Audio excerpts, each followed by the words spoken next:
based on the bottom, lines from the bottom. Tanya Omer Rabbi Yonasan. A lot of time yesterday because it was Chodesh today as well. Shir is shorter. Hopefully we don't fall too much behind. Tanya Omer Rabbi Yonasan.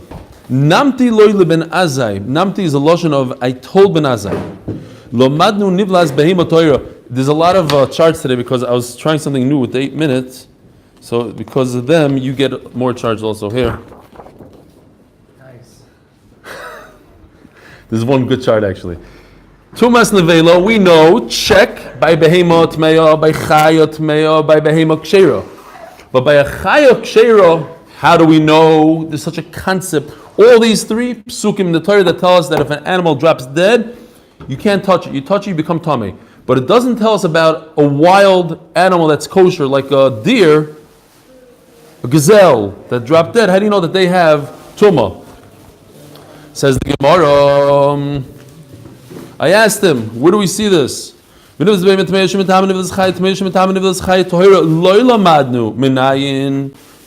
so he answered me, Kol hoylech al kapov.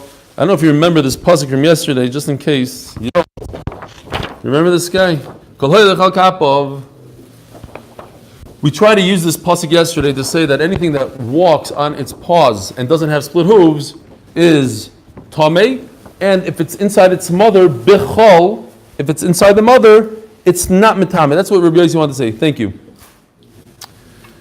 Namti loy. So I told him back. Very interesting lashon of namti. Keeps on using it. Namti loy. V'chinema v'chol chaya. Look, it says in red. B'chol chaya. Inside of the animal. We're talking about a pregnant animal. We're not talking about just any animal that has tumah.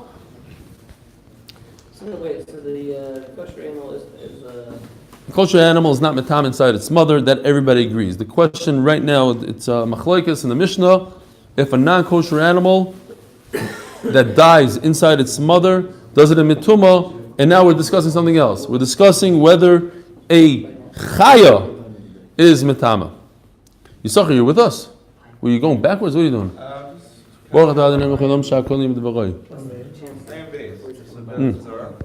No. We're holding on Ayin Omid Beis. Ayin Omid Beis. Yeah, but there's no catching up in Daf Yomi. No. When everybody learns Daf Yomi, you do Daf Yomi with everybody. On your spare time, on vacation, you catch up. Because when you try to catch up on a day, on a regular day, then you always fall behind. That's what happens. I'm just telling you, Eitz Toiva, don't ever try to catch up on the cheshbon of the actual daf.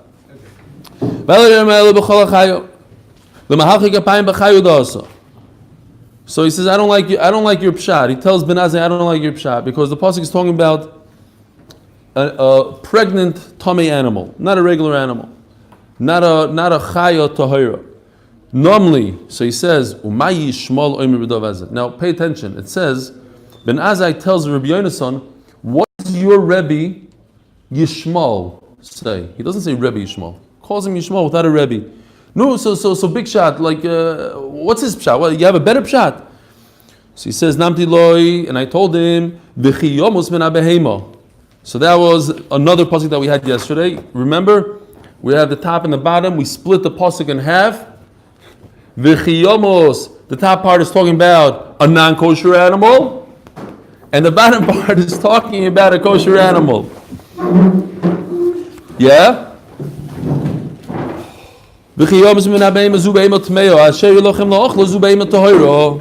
V'manu chayo b'chlal beima. Now this is very important. This is what the sugya today, part of the sugya is going to be. So from this pasuk we learn, right? The one pasuk talks about a tamei and a kosher all in one.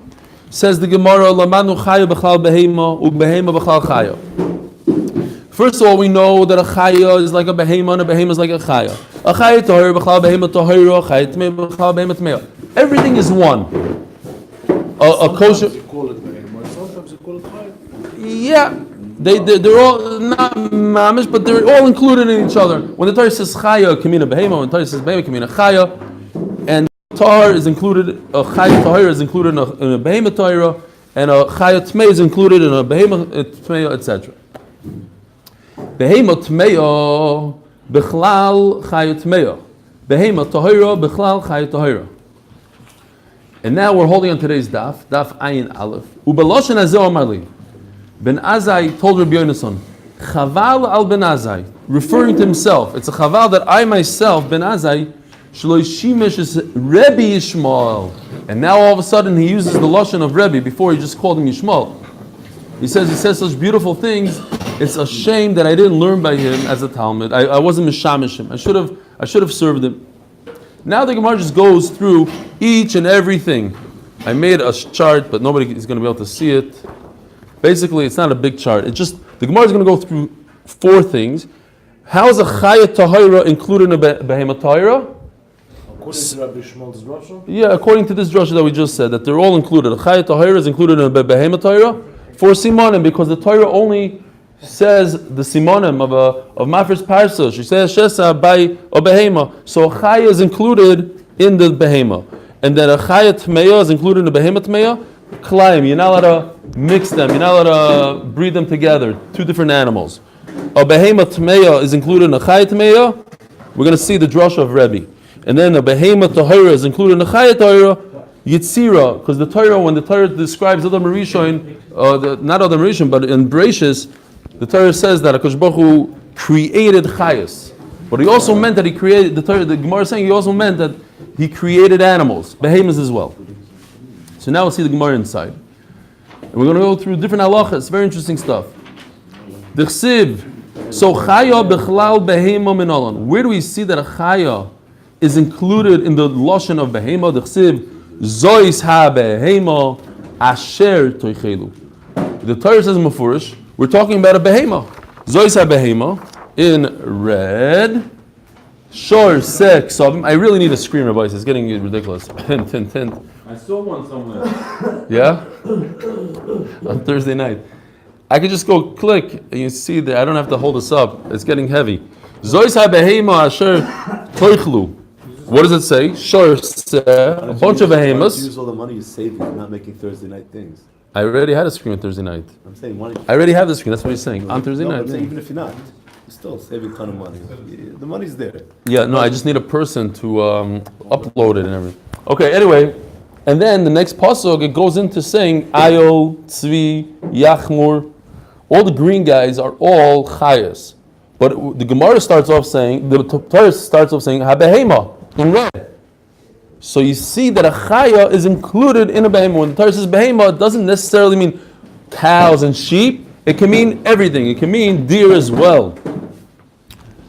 I explained before, the reason why I have so many of these is because of the 8 minutes. It's getting out of hand 8 minutes. And the 8 minutes, I'd like to throw every pasuk on the screen. It's on a screen. It's a lot easier. So now I'm going to do the screen over here. What? You can eat it, tzvi. What? Tzvi, yachmor. What about them? You can eat them. Yeah. Well, these are all kosher chayas. Yachmur, we don't know what it is exactly, but it's tzvi we do.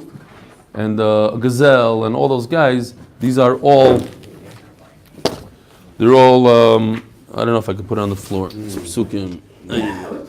Okay. Put it right over here. Yeah, but somebody's sitting there. It's fine. Shkoyach. Yeah. We have to make a new rule. Those who sit right next to me have to come on time because they make a big balagan and confuse me. All right, new rule. Says the Gemara, Zois habeim asher toichelu, shor se ksovim, ayol tzvi v'yachmur, and then it goes into chaya. So you see that behema, when the Torah says behema, it includes chaya. Okay, tzad chaya b'chlal behema.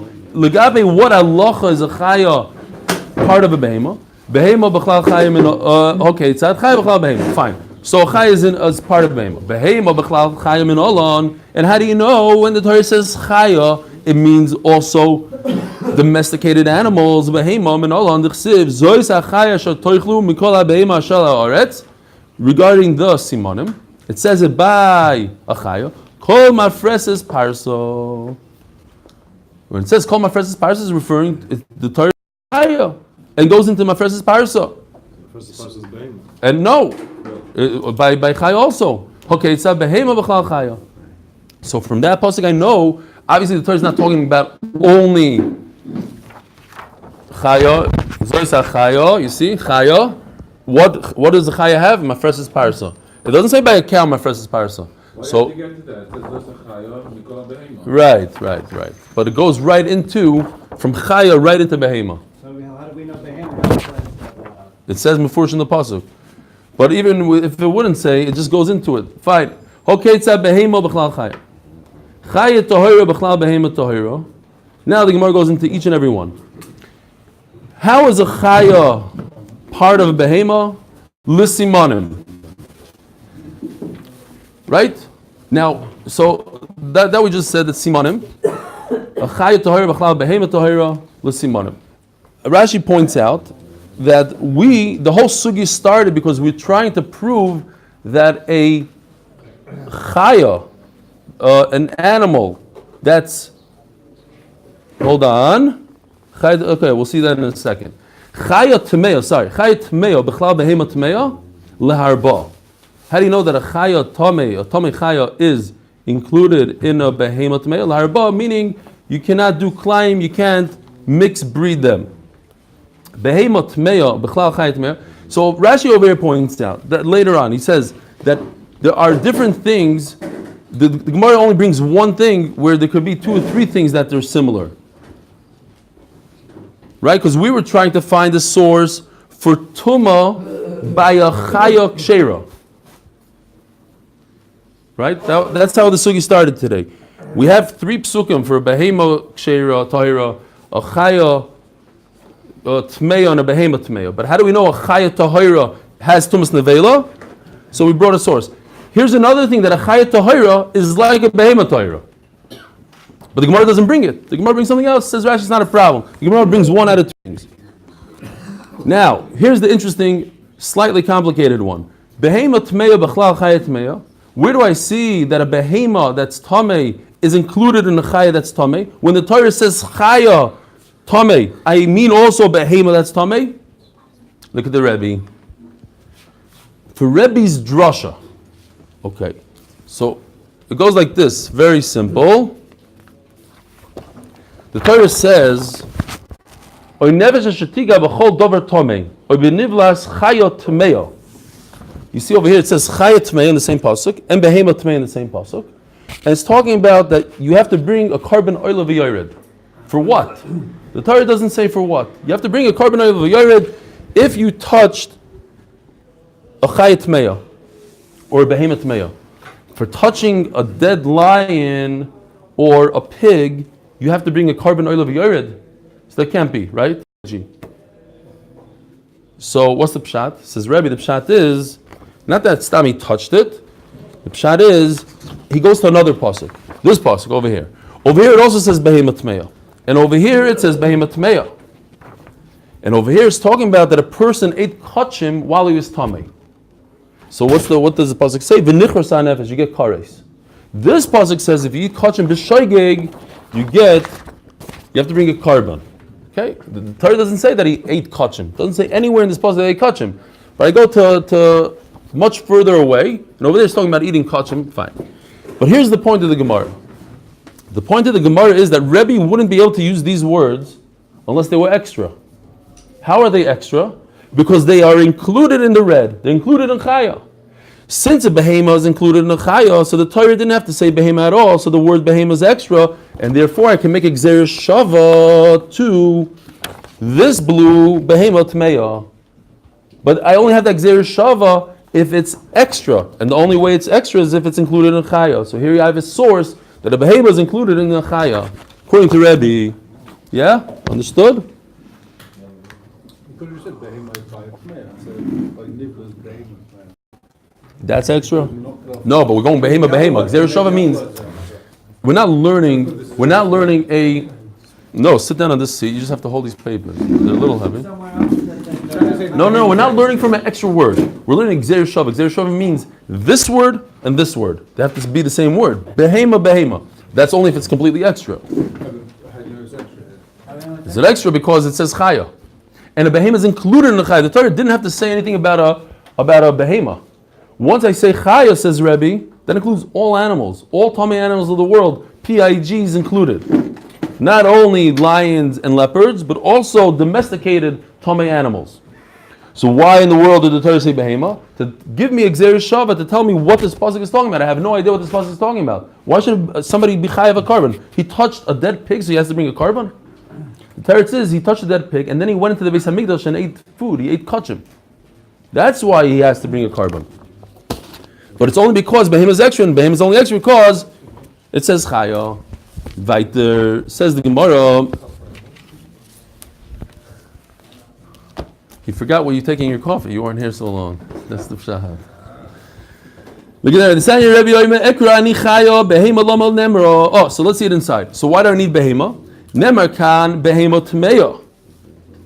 It says by us behema tmeya. V'nemar lalon behema tmeya by eating kachim betuma. Ma lalon tumas kodesh avkan tumas kodesh.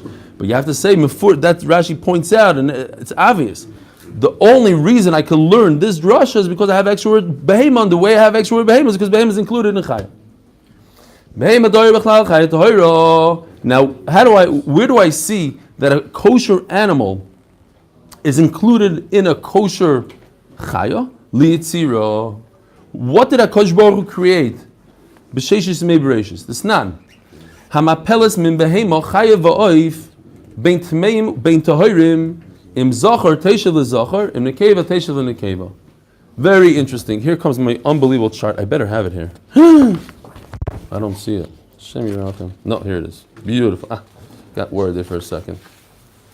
I have a lot to know from this chart. Basically, real quickly, because we're not doing the sugya now, Mir Hashem in a few months, but a woman who gives birth to a zachar, nida for 7 days. She gives birth to it for 14 days.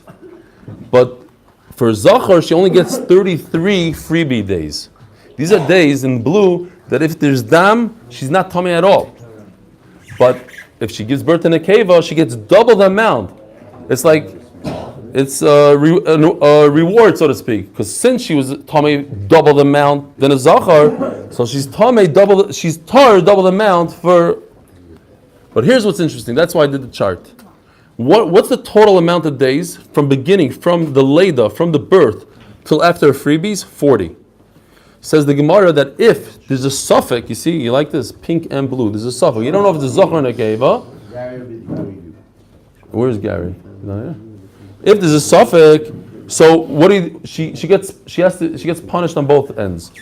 14 days as if she gave birth to a Nekeva, but she only has the freebies up to 40. You see this line, 40. In other words, she only has 26 freebie days. It's a big thing. Let's see it inside, because it's hard to understand when you just read the words. It doesn't flow so well. It says, Hamapeles. Yeah, you could have this one.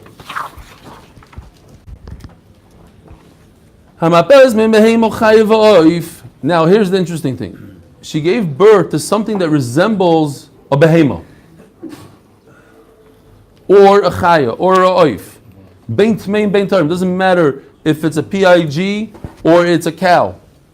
Im zachar, if this weird surah that she gave birth to is actually a male, you check. What is it? Teishav l'zachar. She only has 7 days. V'im nekeva, and if this weird object that came out is an nekeva, then she has 14 days. If we can't tell, it's a tumtum androgynous kind of thing that came out, plus it looks like a monkey, then what do? Teishev lezachar vilanakeva. So that's what I'm saying. Over here, she sits lezachar vilanakeva, meaning you start off with the nekeva, 14 days of nida, up to 40 days. In other words, 14 plus 26 days, 26 days of tahara. A new number. Until now we had 33 days and 66 days of tahara over here. Now, because we don't know what it is, 26 days. What's the point? The point is you go up to 40. You have to stop at 40. It's l'chumra in all directions. L'chumra, 14 days of nida. L'chumra, she only gets freebies up to day number 40 from the birth. Fine. Not to get our sugi so much, but it's interesting to know. When does she bring the carbon? How do we get After to the 7 26? or After, her own carbon? Yeah, after 14. and for Zachar after 7? After, no. Oh, yeah, and then for Zachar after 7. Yeah. The Remeir. Now, Remeir is the one that says that anything she gives birth to, doesn't matter if it's an animal, a wild animal, a domesticated animal. How does he know this halacha? Because of Yitzira.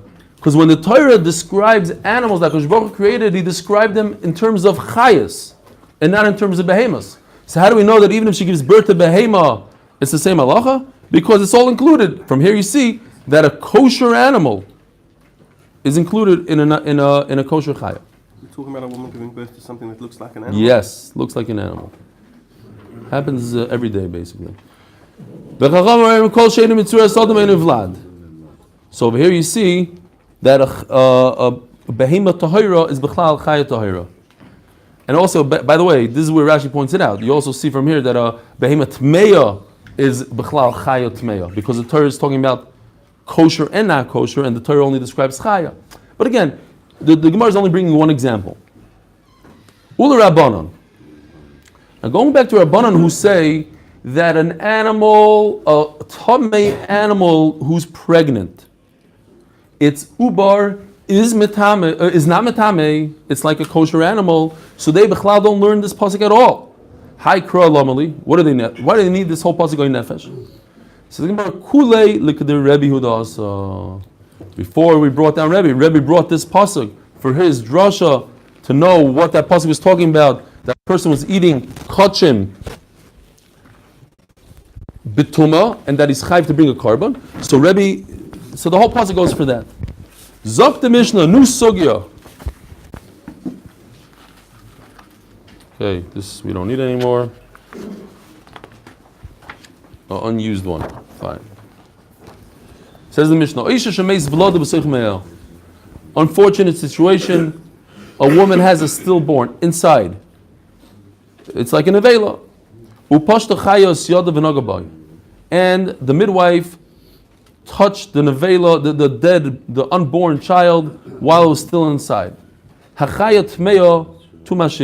So the midwife is tamei for touching the stillborn. The woman herself does not become tamei. Here's the amazing halacha of tuma blua. You have tuma that's swallowed inside something, protected by the human body, doesn't create tuma. It doesn't go out, and that's what we're going to be discussing today. Ad sheyetze avlad. Once it comes out, now you're looking at a dead baby, then it's metame. Why isn't the woman tamei? Why is the other woman tamei? Why is the midwife tamei? The midwife, because she touches it. The lady, because it comes out of her, touches her when it leaves. That's exactly what the Mishnah says. Ad sheyetze avlad. When it leaves, then she becomes tamei. The woman herself will become tamei when she gives birth. But until that point, she's tahar. You have to realize that in those days, they were all makbid and tahara. They couldn't eat certain things. They went to a wedding. It was all different shlamim. They were eating. Everybody cared about tumah tahara. Today, it doesn't really exist. We don't understand it so much. But in those days, the midwife had to know, and her husband had to know if she touched tamei, could she touch this, that. Everything was about tumah and tahara. Omar Rabba. Kishem shetuma belua eina metama. Just like we just said that a hidden tumah with inside the woman's body is not metama her, and it's not metama other people. Kach tahara belua einoi metama. Let's say if a person swallowed a ring, a tahar ring, and that person walks into a room where there's a dead body, the person automatically becomes tamei. He's in an oil with a dead body. But the ring is protected inside his body. I have a picture. It's real. Really? Yeah. Go online, you'll see people do crazy things. There's knives, there's all sorts of stuff. I just typed in ring. Somebody's engagement ring is inside. Anyways. Pick it up. Oh, you can't see? He was afraid he was going to find it in the ocean. No, he broke up with her, and she's like, "What? You broke up? I don't have anything." She's holding a ring in her fist. Exactly. That's what he just said. She's washing Alan Tirsidaim, and she choked, and yeah. It's an amazing halacha. The person goes into the room, the whole person becomes tamei, but whatever's inside the person remains tahar. Tuma b'lu minolan. How do I know this concept? It gets even more interesting. A person who eats a steak, a nevela, he eats a steak at 6 o'clock at night, 6:05 is shkia, So he has a steak in his body for 5 minutes. He goes to the mikvah. He's tar 5 minutes later. That's it. He's done. His whole tumah, it's 1 day. Hair of shemesh. Once the sun goes down. So if he ate it right before shkia, he could go to the mikvah 5 minutes later. Not a problem. Says the Gemara. It's an unbelievable raya. Mila eskinon. He ate the steak right before shkia. Become rachman tar. Wait a minute.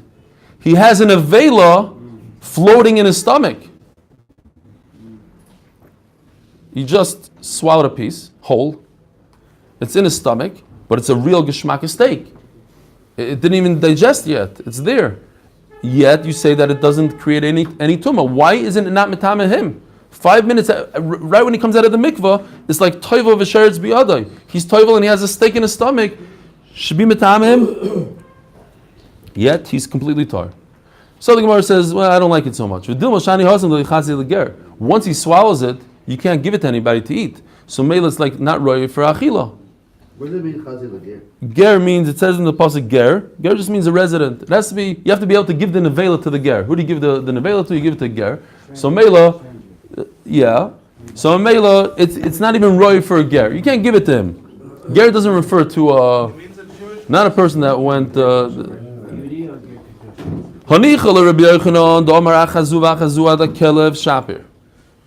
So this is a good raya if you say that it has to be royal achilas kelev. Now a dog will definitely eat a just swallowed steak. He'll eat it in a second. He doesn't care.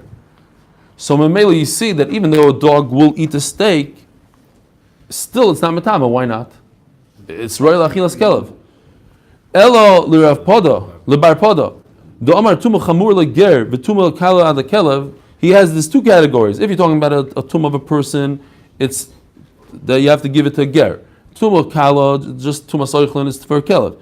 But at the end of the day, maybe the reason why this steak is not tumah anymore is because you can't give it to a ger. Says the Gemara, disgusting. If the ger doesn't know that you swallowed it, and says Rashi, you didn't chew it. Yeah, you didn't chew it. You took a small piece of steak, let's say, and you swallowed it whole. And he doesn't know. The ger, the nebuch, the ger, he's a shtickle, whatever, he's out of it. And you spit it up. It looks whole. It looks beautiful. You just rinse it off a little bit, serve it to him on a plate. He'll have no idea. He'll love it. It's geschmack steak. The only reason why he's not eating it is because he knows that you swallowed it. It's disgusting to him. But if he wouldn't know, it looks just like any other steak. You just swallowed it 1 minute ago. Whole. It wasn't digested. So therefore, it's a good raya. Even though you ate it and it's in your body, and a ger could eat it technically if he doesn't know that you swallowed it, nevertheless, it's not matame. Why is it not matame? It's a steak like any other steak. It looks exactly like the steak before it went into your stomach. So just because it went into your stomach, it's not matame you.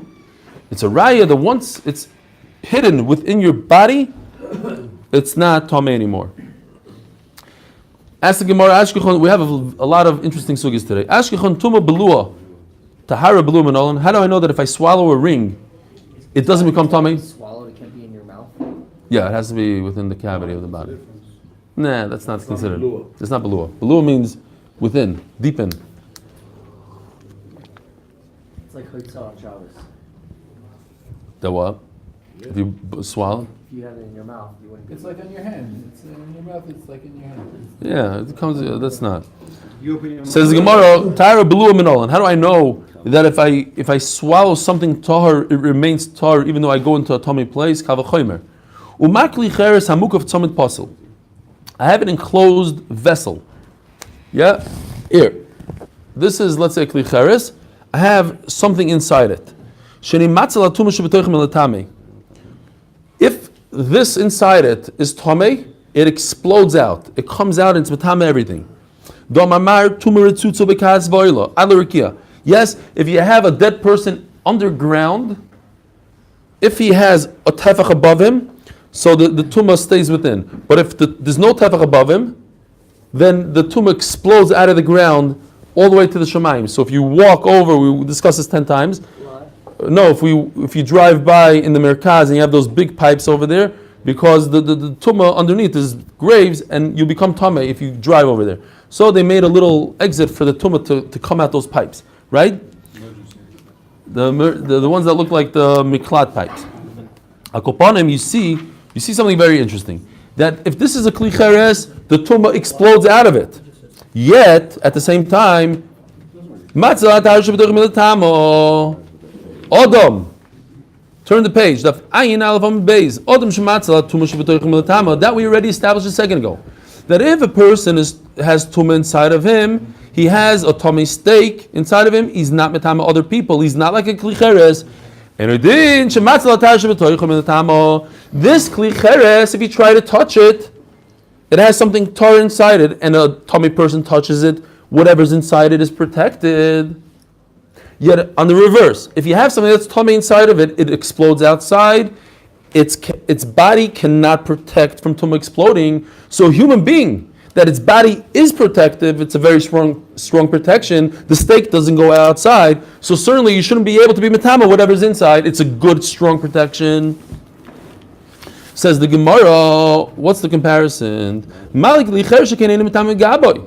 know that a kli cheres has special properties that it doesn't become tamei at all from the outside of the kli. It only becomes tamei from the inside of the kli. Says the Gemara, we are not even discussing the outside of a kli, we're talking about the inside of a body. So what do you tell me that it has special properties, protection properties on the outside? Taisus has they're trying to have bam kasha here.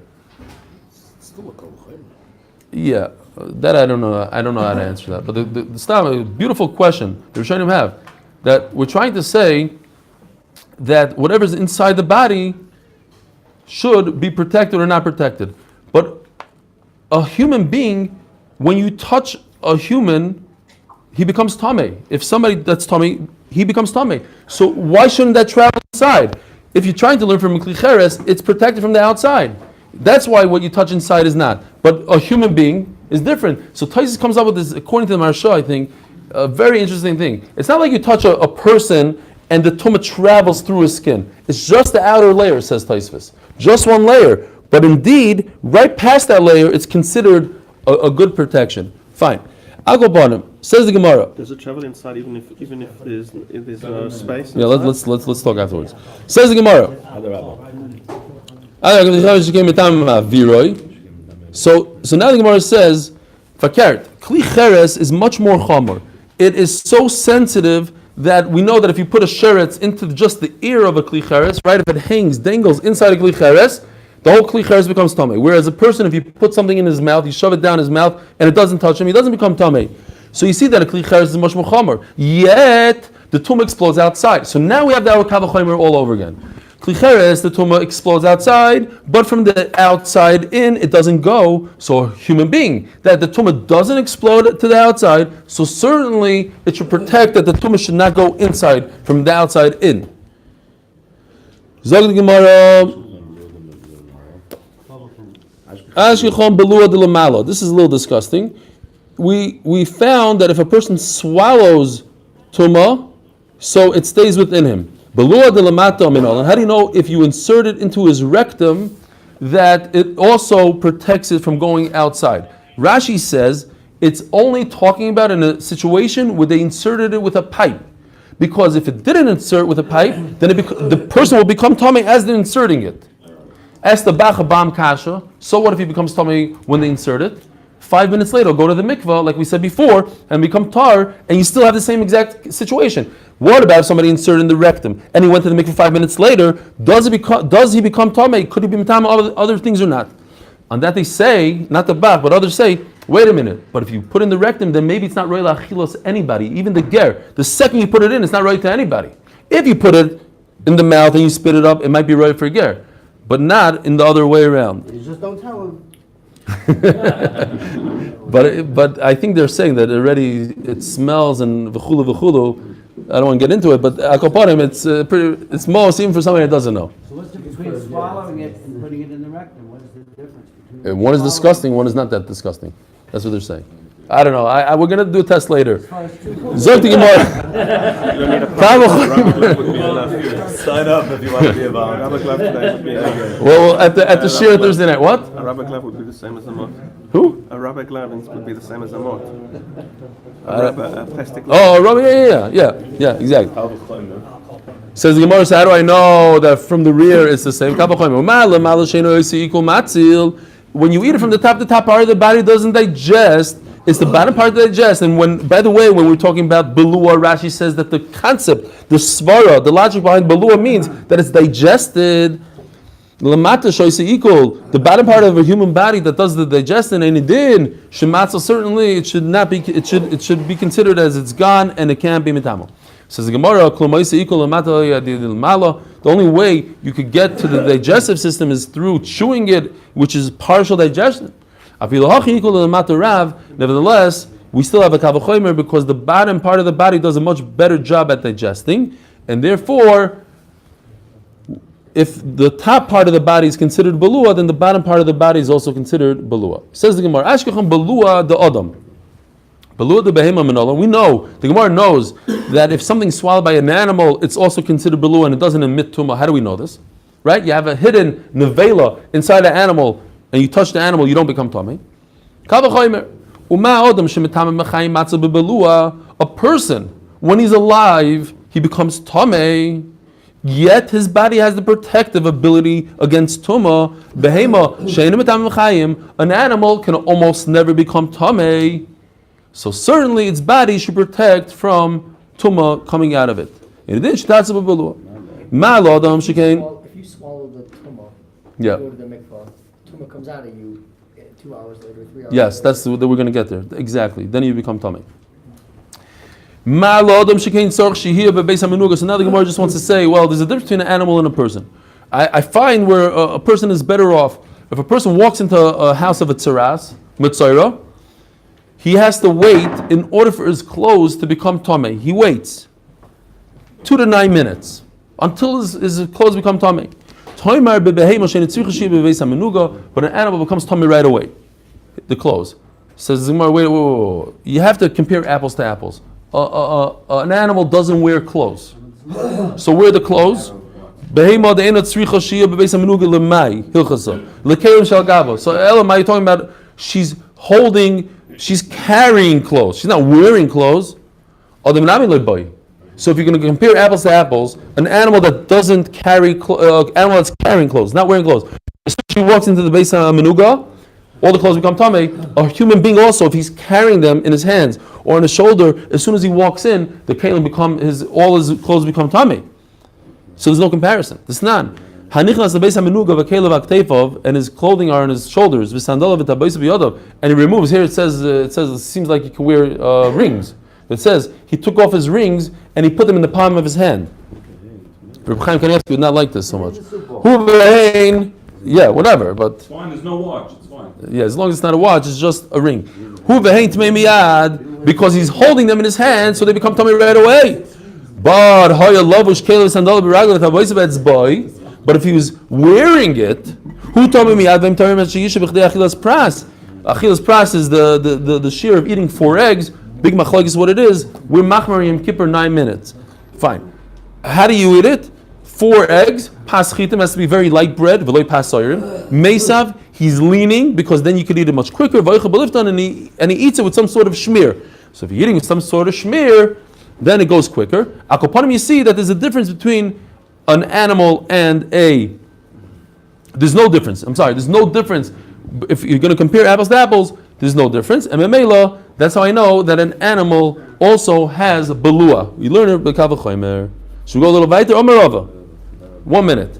Tanvayu tanini. Why are you telling me these 2 halachas as if we just created these halachas of belua? That there's a belua for tahara and there's a belua for tumah. The tumah doesn't go outside and the tar doesn't become inside of him doesn't become tamei. Tanina. Tumah belua tanina. Tahara belua tanina. Tumah belua, where do we see it? The snan.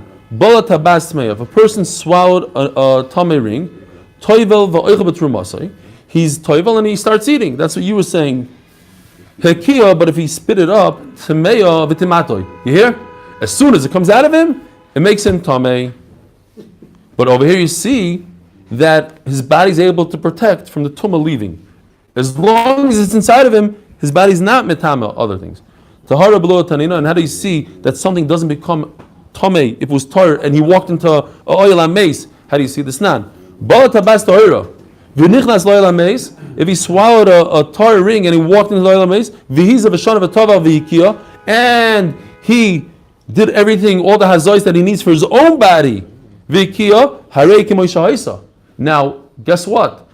The tefillah that he does in the mikvah and the sprinkling of the mechatos has no effect on the ring that's inside of him, right? Everybody understands that.